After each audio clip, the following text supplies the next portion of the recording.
and come by. Well, you won't be here. Oh, well, okay. Hello. Yeah, I'm excited to share with you guys tonight. And tonight we are talking about sustainable service. And what does that mean? Sustainable service is one of those words that's like not actually a thing. It's like fetch. Like if you ever watch Mean Girls, it's like it's not going to happen, but she tries to keep making it happen. Has anybody seen that? Or is that like, that's done? No more Mean Girls references. So it's kind of done. All right, so, that's crazy. Sustainable service is one of those words kind of like Riz, where like 3 years ago, nobody knew what that was, and then now it's like, oh, you've got like Riz, like you've got game. Like that means you're like good at flirting or something? Is that what Riz is? Okay, come on, like talk back now, okay? It's like kind of, sustainable service is one of those words because it's a word that I made up that Jacob keeps using and telling people is a thing. And I didn't know that he was going to do that at chapel. And I was like, wow, now I got to say this. And I got to use this as my intro because I didn't have an intro. So sustainable service is kind of this idea. And really, yes, if you go home and Google it, you're going to find stuff about like global warming. You're not going to find anything about biblical service. But it's a word that I kind of use to just summarize a lot of the things that I've been researching and then that I've been reading in scripture to basically give us an understanding and a model for helping people. And it's a model that's sustainable because it helps us to basically help people in a way that's conducive to long-term goals and long-term change. And so tonight we're going to kind of get into what the Bible says about this, and then I'm going to try and give you guys a few tangible things to walk away with. But more so than that, I'm trying to give you guys more of a helpful perspective to think about how you serve others and a biblical foundation for that. All right, so good? Good. All right. So we're just going to get started with some foundational things. The first thing that I just want to lay a foundation of is the kind of relationships that we were created for. So we were created for a relationship with God, and this relationship is the primary relationship in our life. And the fruit and the characterization of this relationship was intended to be joyful. It was intended to be an intimate, deep relationship full of praise and service to God, and that's characterized and lived out through our obedience, so doing the things that God calls us and asks us to do. And we were also created for and kind of in this relationship with ourselves, which kind of sounds weird, but we're reflecting God's being. We're created in His image, and we understand. We were called to understand that we have inherent worth and dignity because of that, and that worth and dignity isn't to be used for the abuse of others, and that worth and dignity also isn't something that we've earned. It's something that we were created with because we were created in God's image. We were also created for relationships with others. This relationship with others is supposed to be loving, and we're supposed to treat others according to their value, worth, and dignity that comes with being an image bearer. We don't require others to earn favor from us, but rather we understand and we already ascribe favor and worth and value to them because of who they are created by and for. And then the last thing is that we were created for relationship with the rest of creation. So we were created to steward our resources, to steward creation. We were created to protect it, to subdue it, to manage the world that God created. But we know that the fall happened. We know that the fall happened because in Genesis, God tells us that the fall happens. We read this in scripture, and so I'm not going to read this, but I do want to point out the fact that Adam and Eve chose to do the thing that they desired, and they chose to eat the fruit that God told them not to, and they chose their desires above God's. They chose their wisdom above God's wisdom, so that distorted and destroyed that relationship that God intended for us to have with Him that we saw in the previous slide. Not only that, but it distorted the relationship, the way that they viewed themselves and one another. And you see it, that last part says they sewed fig leaves together and they made themselves loincloths because they were hiding from God, hiding from one another. They felt shame. But we also know that the fall happened because we do not experience relationships in the way that I laid them out previously. We have all experienced the brokenness of the relationships that I laid out previously. And so we experience relationships now like this. We can go to the next slide. Our relationship with God is a relationship where we are tempted to or have or know people that deny God's existence and authority. We're inclined towards materialism, favoring things and created things over God. We are inclined to worship false gods, and we know that that is something that exists as a reality in our world. Like Adam and Eve did in the garden, we feel the need to hide from God. We have a sense of shame. We have a broken relationship with ourselves, and we put our interests before God and others. We operate out of insecurity because of our disordered identities. We don't understand that relationship, or that the fact that we were created in God's image. And we're self-protective and self-vigilant. Our relationships with others are broken because of self-centeredness, and either we have experienced or we have observed the exploitation and abuse of others. And our relationship with the rest of creation is broken because we experience a loss of sense of purpose. Some of us might be more inclined to laziness, or some of us might be inclined to being workaholics. I gotta get on that grind and earn my keep. Materialism again, and then God literally tells Adam, like, the ground is cursed, and basically what he means by that is like, it's going to be hard to eat out here now because of the fall. All right, so don't move on. So, the thing is that we, if I'm assuming that the people in this room identify as followers of Christ, that you understand that God, being rich in mercy, because of the great love with which he loved us, made us alive together in Christ and saved us, that Jesus' death and resurrection on the cross has saved us and brought us into the reality of being restored, having a restored relationship with God immediately, but also we are gradually experiencing restoration to God, self, others, and the rest of creation. That's called like sanctification. So we know that we have been restored to these things. I think that's the next slide. We know that we have access to this type of relationship, and we are growing in that type of relationship. Then we also must know, this is a lot, that we are called to help people be a part and have that kind of relationship and restore that kind of relationship with God, self, others, and the rest of creation. So number one tonight is we are called to help people. And because we are called to help people, I kind of want to spend the rest of the night painting the picture of how we see that throughout the rest of Scripture. So Matthew 22 says, when God is asked, what's the greatest command? He responds by saying, or Jesus asks, what's the greatest command? He responds by saying, you shall love the Lord your God with all your heart, with all your soul, and with all your mind. He says, this is the great and first commandment. And the second's like it, you shall love your neighbor as yourself. And he says, on these two commandments depend all the law and the prophets.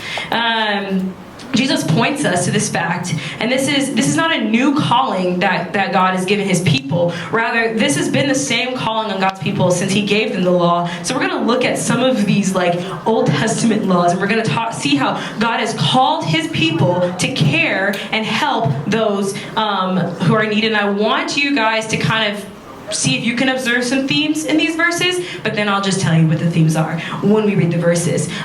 So we're kicking it old school. Go to the next slide. Leviticus 19:9 through 10. It says, when you reap the harvest of your land, don't reap your field right up to its edge, and don't gather the gleanings after your harvest. Don't strip your vineyard bare, and don't gather the fallen grapes off your vineyard. Leave those things for the poor and for the sojourner. And some Bibles translate that as like the stranger or the foreigner. I am the Lord your God. Next one. Leviticus 19:13. You should not oppress your neighbor to rob him. The wages of a hired worker shall not remain with you all night until the morning. He says, pay these people what they're owed.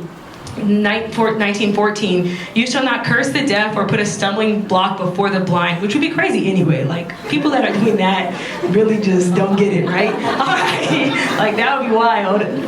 Anyway, next slide. 1933. When a stranger sojourns with you in your land, you should not do him wrong. You shall treat the stranger who sojourns with you as a native among you, and you shall love him as yourself, for you are strangers in Egypt, in the land of Egypt. I am the Lord your God. Next one. Oh, this is fun. Deuteronomy 10:18 through 20. So this is talking about God. It says that he defends the cause of the fatherless and the widow. He loves the sojourner, giving him food and clothing. Love the sojourner, therefore, for you are sojourners in the land of Egypt. You shall fear the Lord your God. and by his name you shall swear. You'll notice a few things. So one, I pointed out verses specifically that talked about the way that Israel was called to treat like non-Israelites. There's plenty of other verses in the law that talk about the way that we should treat, the way that God's people should treat one another.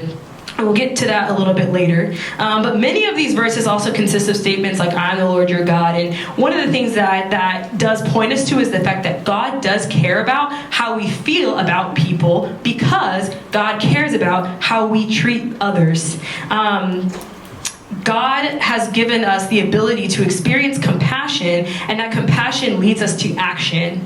Our compassion ought to lead us to active action rather than apathy. So the way that I kind of saw this play out in my life, that I think was the first time that I actually felt like deep sadness over the condition of another person, was my senior year of college. I was a CBU student. I was an RA in Simmons 2B. Anybody? Yay! All right. Anyway, it was a terrible. I'm just kidding. No, it was great. I loved it. But there was one day I was laying in my dorm in my bed, and I was very depressed, and you could tell because it was all dark in there, and I was in like my gray bedding and like my hoodie and just sad. But for some reason, my door was open, and two of my residents came in, and they were like, hey, we've noticed you've been depressed for a couple weeks. And I was like, correct. And the reason why is because the previous semester, so this was like January, spring, I like remember it because it was crazy. But January, so the previous semester I had taken this class called Models of Discipleship. And at that time, Brian Zuniga was teaching that class. And, wow. Big fans, he's not here. And he had us read this, like, I guess you would call it like an article or a story, and it's called That Hideous Doctrine. We've read it at like SL training last year, and it's the worst thing in the entire world, because it basically gives us this description of like what eternity without God is like for those who don't know him. And every time I talk about this, I start like choking up a little bit, but I think that was the first time for me where I realized I had been walking with Christ for a while at that point, but I think it just hit me like, oh, like the people in my life that don't know Christ will experience this for never-endingly unless they come to know Christ. And fortunately, I think compassion, or at least those feelings, were indicators that I cared about something, right? Like they helped me understand like, oh, I actually care about this. Like I'm having big feelings about this. But at the same time, if I were to just turn that compassion into apathy and not do anything about it, it really wouldn't be compassion at all, because compassion means like suffering with, and I think to suffer well with somebody, you actually have to be with somebody, but also you have to act on that. And so me experiencing that my senior year, eventually, once I got out of my room, allowed me to act according to my compassion. It allowed me to begin to pray for the unreached, because prayer is action, prayer is work. It allowed me to desire to want to learn how to share the gospel and then actually do it. It helped me to get a better understanding of, to know who around me is actually a non-believer and what they believed about the gospel. My compassion led to action. I think that Jesus models this for us also in the New Testament. In Matthew 9:36, it says that when Jesus saw the crowds, he had compassion for them because they were harassed and helpless like sheep without a shepherd. Jesus was deeply moved by the state of the people who did not know him. But then the next verse are action steps. It says in 9:37, and he says to his disciples, the harvest is plentiful, but the laborers are few. Therefore, pray earnestly to the Lord of the harvest to send out laborers into the harvest. And then after that, in chapter 10, you'll see that Jesus then gives his disciples instructions on how to do their earthly ministry and sends them out to do that. So if we are called to help people, I also believe that the Bible, because I said earlier that the Bible gives us the best and most sustainable model for people helping, I believe that we are called to help people well. This is some good stuff, right? We're called to help people. We are called to help people well. You can't say that you forgot tonight's points because they're basically the same thing. Just one more word, okay? So we're called to help people well. I'm gonna go to John 13:35, and this says, "By this, all people will know that you are my disciples, if you have love for one another." And I think part of what this verse is pointing us to is that the non-believing world will know, will be able to identify Christ followers by the way that they love one another. But then again, like, we know that the way that the world understands and experiences love is not biblical. And in fact, when we talk about biblical love, the rest of the world probably thinks that we're talking about hate. But what I think this is also pointing us to is the fact that, like, people will know who we follow based off of what we do. And it points us to this understanding that we are a reflection of the things that we do, and the way that we act. God's people are a reflection of somebody. And it also points us to the fact that following Jesus requires something of us, similar to the Old Testament laws that we talked about earlier.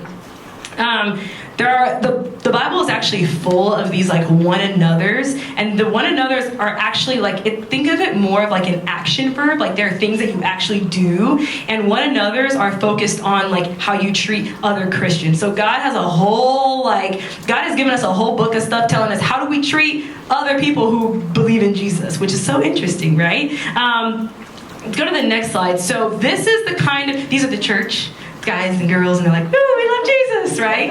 It's like something you would find on, like, your your Sunday school T-shirt if you went to that kind of a thing. I don't know, I didn't. So okay, so and I want you guys to notice a few things. One, there are, like, so many different like scriptures listed, so many books of the Bible, because a lot of these things are written to churches, and so these are instructions for Christians. This is what Paul's saying, like, Christians, act like this, okay? And he gets upset when people don't act like this in the Bible, and then he's really excited when they do act like this, because they're acting in the character that God is trying to develop in them. So the Bible is telling us, God is telling us and pointing us to the fact that we are called to serve one another in love. The church is supposed to look like this, to have equal concern for one another, to correct one another, not supposed to lie, not supposed to grumble against each other. They're supposed to be kind and compassionate to one another, not to be conceited or provoking one another. They're supposed to confess your sins to each other, carry each other's burdens.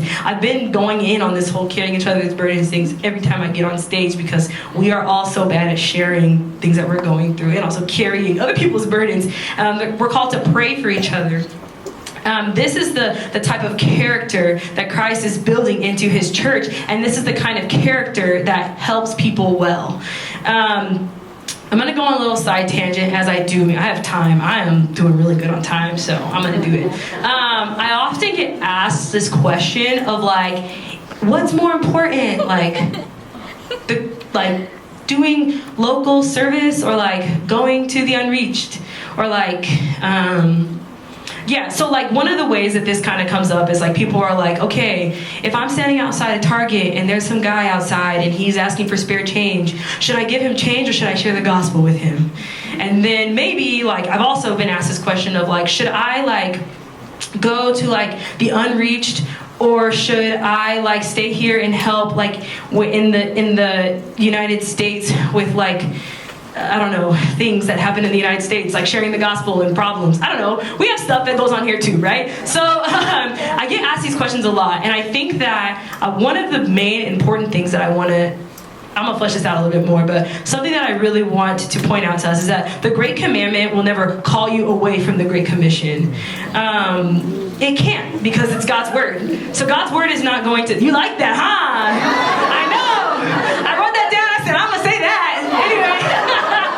Anyway.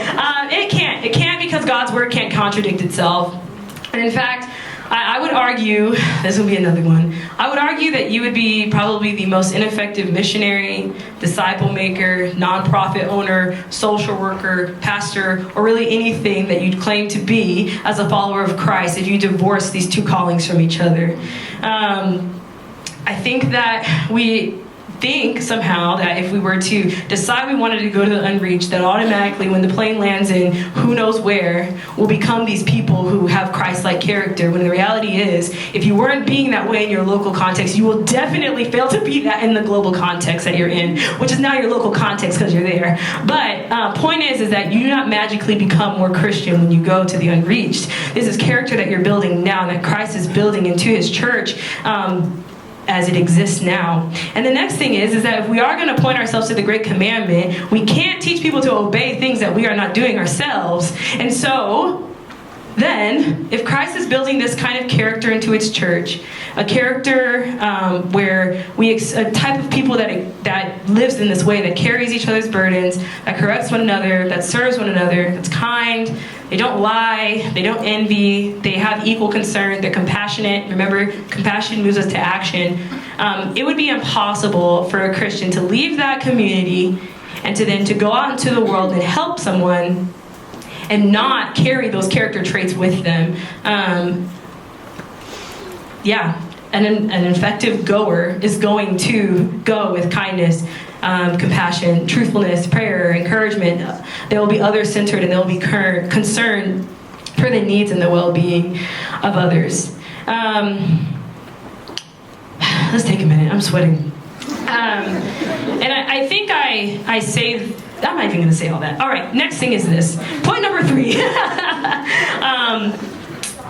If we are going to help people in need, I want to give us just a helpful model for how we can think about helping people in need. Or just like a helpful guideline to kind of help us grasp and put into practice what we just talked about in points 1 and 2.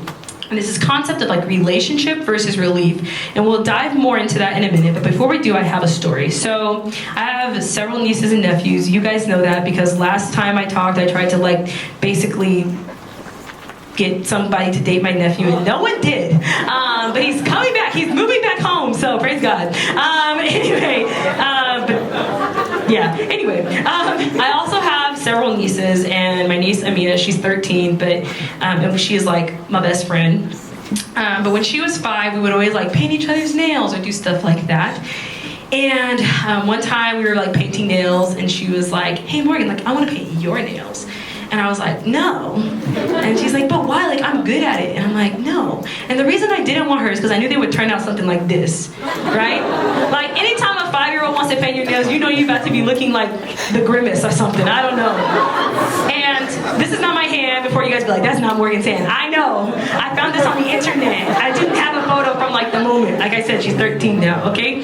But I did. I let her paint my nails, and I was like, "Great, yes, you can do this." And of course, after she did, I had to go home and take it off because I can't go out like that, and repaint my nails, and that took a whole another hour because they had to dry and all that stuff. And of course, if any of us have a 5-year-old around us, we would probably let them paint our nails because that's kind. But I think that sometimes when we try to help people, this is how they respond to our help. So let's say I don't even give an example, but here's the thing.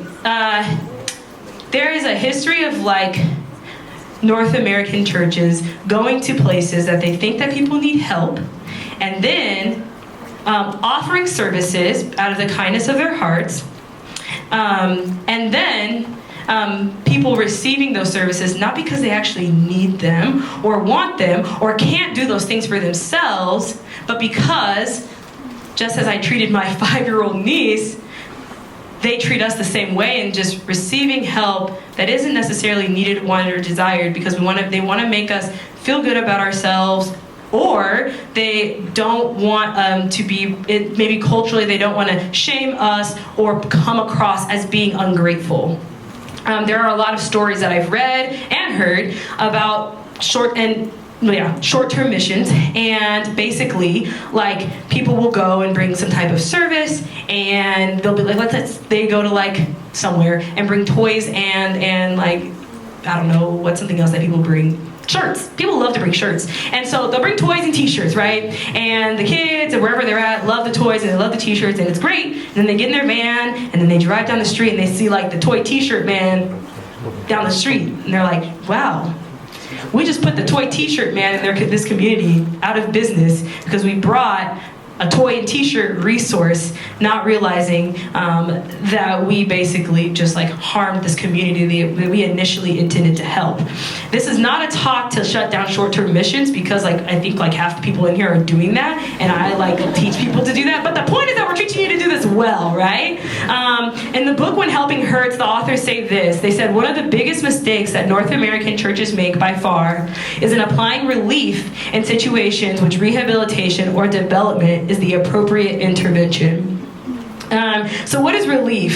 Relief is urgent. It's compassion that leads to action, but this action is urgent, it's temporary, and it reduces immediate suffering. And this is good. Like, we want to provide this to people because we care, right? Because we're followers of Christ, and He has moved us to have compassion. And so we want to act in this way when it's necessary and when it's right. Situations where this is necessary and right that we see in the Bible is the parable, at least, of the Good Samaritan. Like, it was like the people that didn't provide relief, God was like, don't be like them. And then the person who did provide relief, Jesus is like, yeah, be like them. Like, be a person that shows mercy. We see this when we have natural disasters. We see groups come in and provide relief aid because people need food, they need water, they need clothing. We see this in our news media all the time. But the problem is that we can, that the book is saying, and that we have become known to be the kind of people that provide relief in spaces that really require relationship or rehabilitation/development. So what is that? That is help or compassion that leads to action that provides ongoing change, and it moves everyone involved, the helper and the helped, so us and the people we're going to go see or help, and it moves us closer to being in right relationship with God, self, others, and the rest of creation. And so really, it's restoring us back to that design that we talked about in the beginning. This is our goal when we help people. And so you can go back to the slide, because I think people wanted to write stuff down, but I did want to point to that. So it's restoring us back to that. It allows us okay, I will say this. So I think that one of the reasons that this happens, why we hesitate to maybe give rehabilitation or development or choose a relational model for helping people, is because it takes time.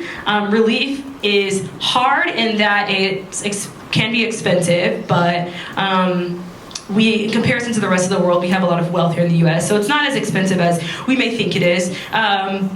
It's easy. You don't have to bear with the situation. You can just like drop your stuff and be like, Mom, we did this crazy thing and it was so awesome, and then like take your picture and like post it on Instagram and be like, good. But rehabilitation or development or relational change requires something of us. It requires a long suffering. It requires us to be changed. So then weird stuff happens to us. Like, we're like, oh man, like, now, have you guys ever seen The Grinch where like his heart grows and he's like, I'm feeling? Like, it requires us to be different people, and it requires us to sift through the ways that we are broken and grow alongside the person that we are actually helping. So that's why I think that we are often inclined towards that. And I will say this, I'm not gonna give the church a bad rap. I think that I'm saying that because that's who we are, but I think the whole world kind of functions like this. I think the church is in a lot of good in the world and in the United States and in the rest of the world to produce this kind of change. But unfortunately, that's not the change that we're known for, because I think that the relief work is what gets it's what gets posted. It's easier to talk about, and it's easier to display to other people. So our hope as we help people, and as we help people well, is to point them towards and restore them towards, next slide, back to the original, is to restore them in these ways, in these areas. So I don't have an ABC for how to do this, at least not tonight. That'll be another training. Does anybody want to learn more about this? Yes! Cool. I was like, it'd be crazy if nobody raised their hand. I'd be like, that's good to know. But I do have some helpful questions that I think could be asked when you're in a situation where you feel compassion that you want to act on, but you're not sure if how you're going to act is helpful or right.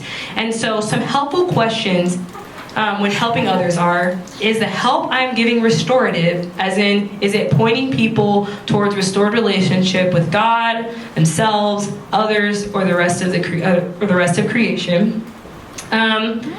Is the help I'm giving relational in that, does it require something of me? Is it something that is going to cost me my time, my generosity, my relational capital? Is it going to require me to change? And then, is the help I'm giving producing life change? And I think that this is something that helps when you're walking out of Target and you're like, oh, do I do the thing, or do I keep going and whatever? It's like, well, you can do something, but it doesn't have to be $1. It doesn't have to be the things that, you don't have to feel guilty about that. Like, you can ask this person their name because you're probably the only person that has. You can ask this person if you can pray with them because nobody else is probably praying for this person. There's so many other things that you can do when you start to think in this way rather than feeling inclined to give relief in situations that are not helpful or do not aid in relief. That's all I have for you guys tonight. I'm going to pray for us, and then we will close.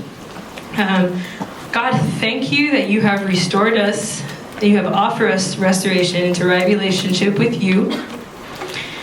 Thank you that you have given us your word as a model for how to live a life of character and how to live a life of character that allows us to help people. And thank you that you have given us a way back to you through Jesus. I pray for each person in this room that when they experience compassion that's fueled from love for you and love for others, that they would seek to act in a way that is helpful and that produces change and that allows them to step into what you have and step for the person that they're trying to help. We love you, God, and we thank you for the opportunity to learn from your word tonight. In Jesus' name, amen. Amen.